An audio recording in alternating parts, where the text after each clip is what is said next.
You think you know yourself. You think your thoughts, your habits, your personality, they're you. But here's the truth. You're not who you think you are. You're a story your mind keeps telling itself, and most of it is fiction. Truth 1.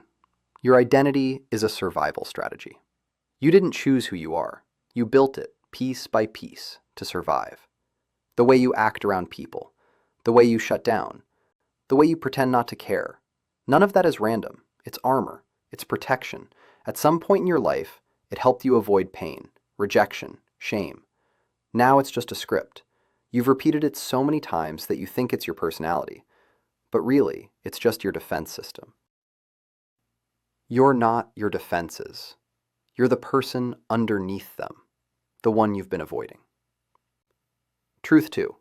Most of your self-image is outdated.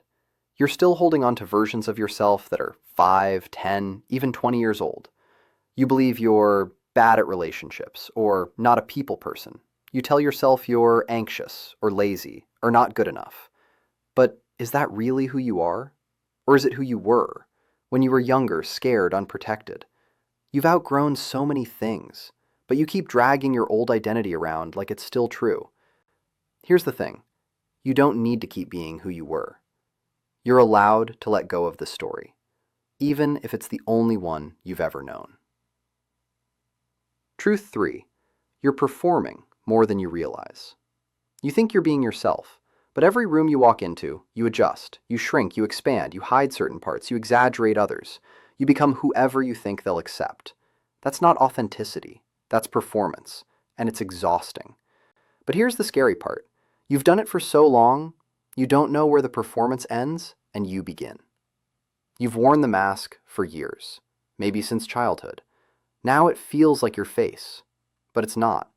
It's just a well-rehearsed act. And if you never stop to question it, you'll live your whole life playing a role no one asked you to play. Truth 4.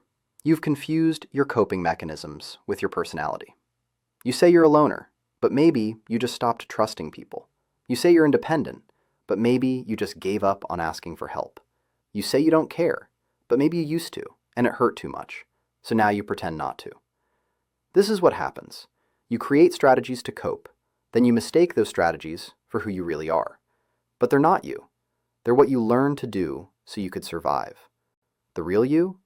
They're buried underneath all that armor, and the only way to find them is to take it off.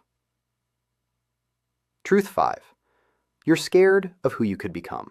Let's be honest. You know there's more inside you, more clarity, more honesty, more strength. But stepping into that version of yourself, it terrifies you. Because once you do, you can't hide anymore. You'd have to take full responsibility for your life. And that's heavy. But it's also freedom. Because you're not stuck.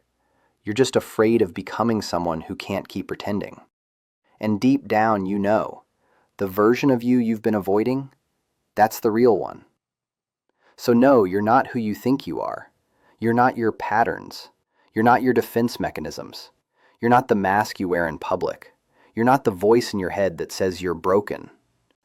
You're something quieter, something underneath all the noise. And the moment you stop defending the story, the moment you get honest, you'll realize you don't have to keep being the version of yourself you built to survive. You can choose to become someone new, someone real, someone free.